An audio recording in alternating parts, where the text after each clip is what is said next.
Hi again. John Wesley Bready is concluding his chapter, Blind Guides. For 17 years, in the teeth of the bitterest official opposition, was the benign, scholarly William Romaine, through his lectureship at St. Dunstan's, Fleet Street, stirring the soul of London, before he was granted any other permanent appointment. And when at last he was made the rector of a Blackfriars parish, it was because the parishioners there enjoyed the right of electing their own clergy. Even as late as 1824, the saintly Charles Simeon was blackballed when proposed as a member of the Society for Promoting Christian Knowledge.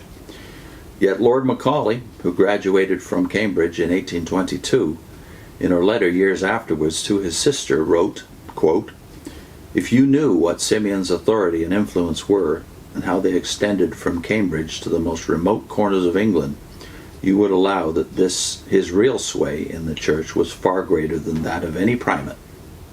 End of quote. That sway, however, was entirely among despised enthusiasts. Dr. W.L. Matheson, in his close study English Church Reform from 1850 to 1840, points out that even as late as 1810, evangelical clergymen, dubbed Church Methodists, were officially considered a pestilence. Old-fashioned high churchmen, that is, ultranational churchmen, commonly designated dissenting chapels, synagogues of Satan. Yet evangelicals within the church they considered, quote, far more obnoxious than nonconformists, end of quote. And during the opening years of the 19th century, it was a test of courage for any clergyman to join the Church Missionary Society, lest he lose ecclesiastical caste.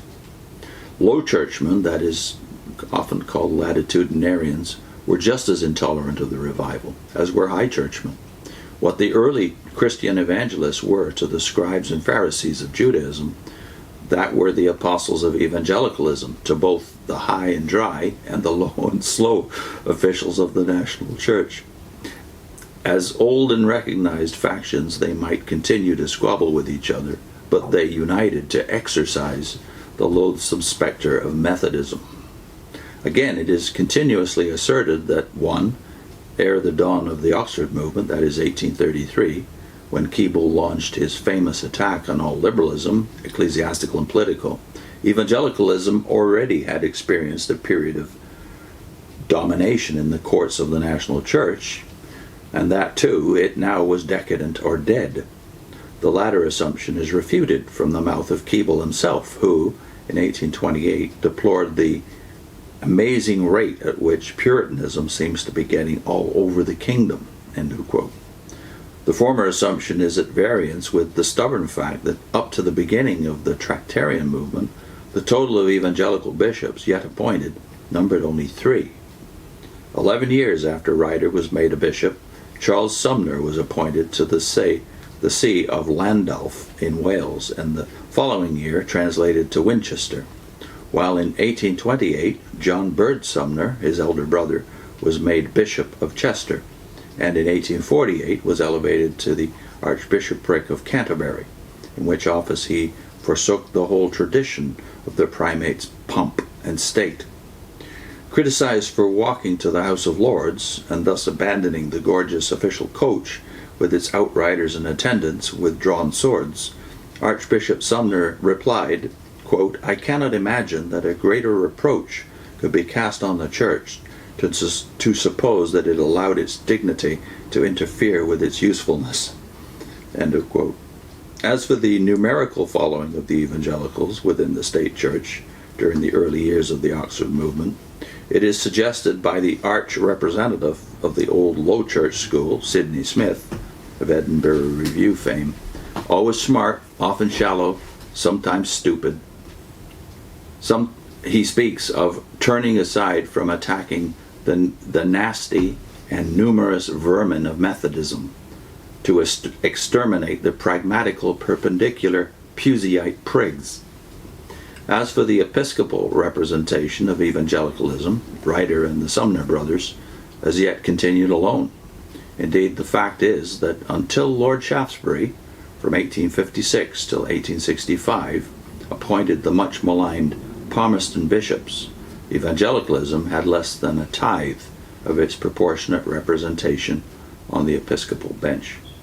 Nevertheless, because a bare half of Shaftesbury's numerous nominations went to avowed evangelicals, the good Earl was violently attacked as a rabid partisan making wicked appointments.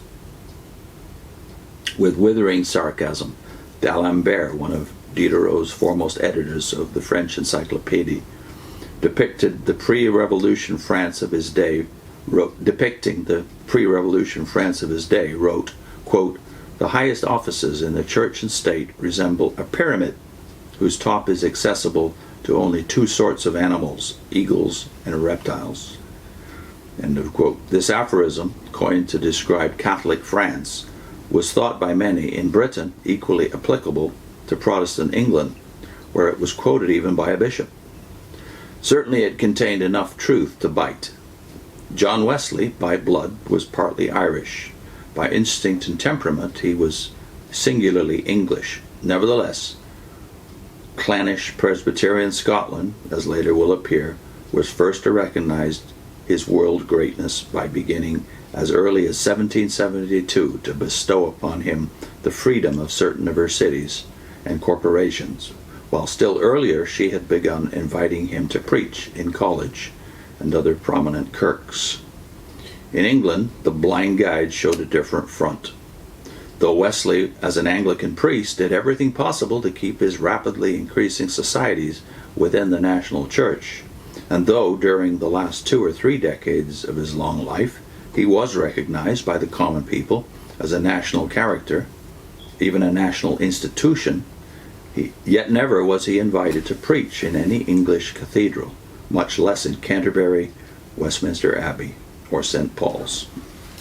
The English episcopate of the 18th century, though purporting to be exclusive mediators of apostolic grace by the pride, arrogance and venality of their lives, and by compromising Christianity to the idolatry of wealth, class, reason, and constitution, caused the light that was in them to turn into darkness. And how great was that darkness? And it's nowhere more clearly revealed than in the fact that these ecclesiastical guides failed utterly to recognize the majesty of the most selfless, most heroic, and most amazing life's work ever spent for the salvation of England, or through England, of the world. The episcopal bench of Wesley's day, with few but notable exceptions, was spiritually unbaptized. Then we go on to chapter 3, slave trading and bubble finance.